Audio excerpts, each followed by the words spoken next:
This is gonna be a micro or Pico Booper assembly guide. It's super quick, easy build. It's a cute little design that uses these 40 max gas canisters. The actual holder and a lot of the shells in the community are designed by Adam Oldfield of Old Fusion Designs. He did a great job designing this.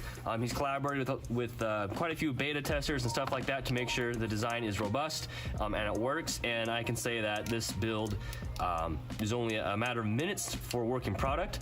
The one thing that is tricky is heat inserts. If you haven't used brass heat set inserts before, they can be kind of a pain to figure out how to get right and not get them in crooked and not get them, too deep or stuck on your soldering iron if that's what you're using. So hopefully, even though it is an easy build, if you haven't used heat inserts before, then hopefully you'll find this a useful video nonetheless.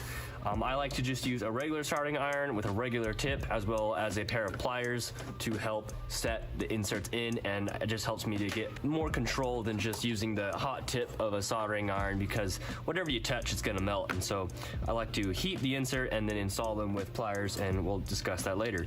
So without further ado, we're gonna put one together. Pretty easy build. I'm gonna start by installing my heat inserts by heating them by putting them on my soldering iron tip. And as that heats up, I'm just gonna press it down into one of the holes. As it goes most of the way down, I'm gonna grab it with a pair of pliers and pull up and use my pliers to make sure it's nice and flat on the back side.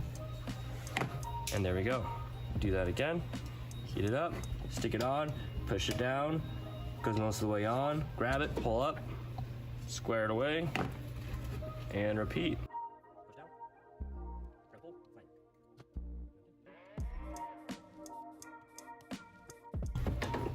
Last one on the side.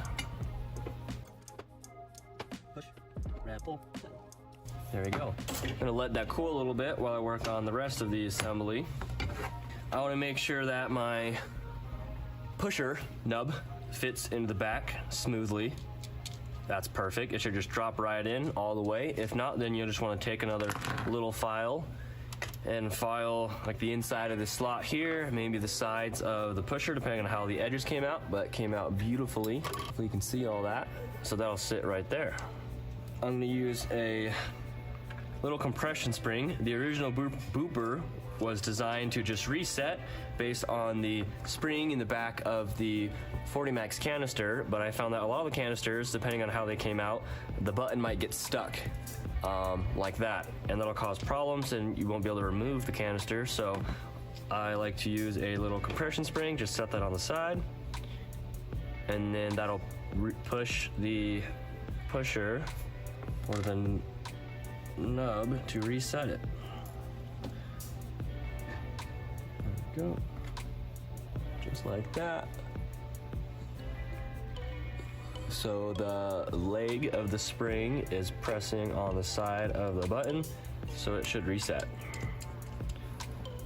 Then I'll put my button on, along with my back cap. If you printed it this side down, then you will need to clean out the inside of the holes, likely, especially if you use the original files. I've already done so by using a little screwdriver and just kind of cleaning those holes up.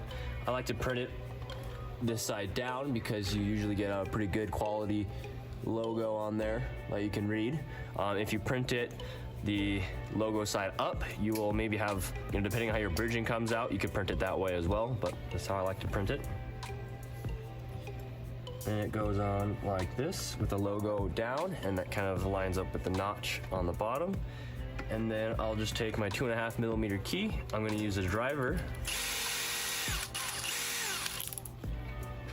and drive those screws through.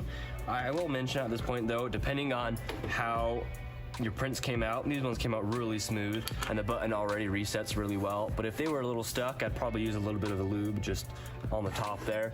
That'll just help it to reset easier. Then I'll install my screws.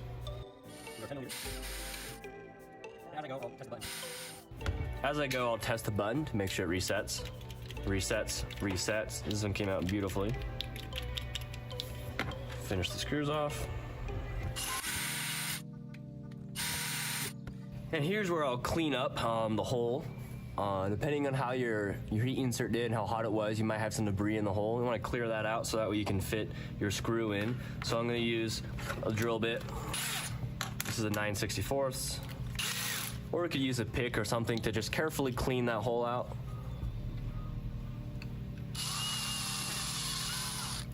There you go.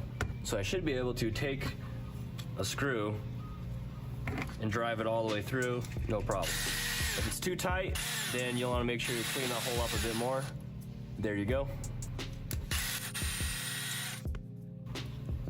Then I'm going to assemble this is the toolless thumb screw option, so you can just install the head onto the hex screw and push that in with something.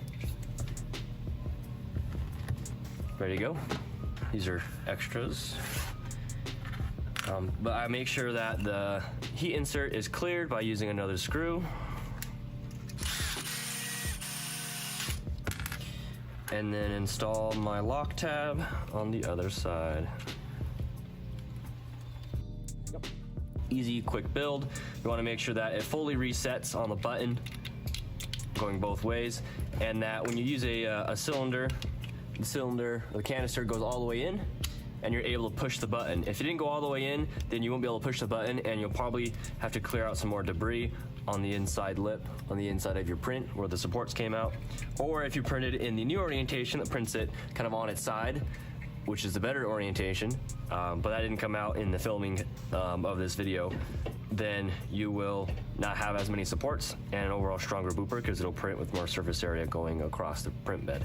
Anyway, so test that, make sure it goes in all the way, and make sure it fires. And there you go, that's the booper. So yeah, the booper build is super quick and easy. It's a lot of fun to use, of course, as an undermounted grenade launcher. And with a toolless attachment, it's really easy to put on any blaster that has a rail, that has Picatinny going, full rails, and ambidextrous controls. There you go, there is the booper.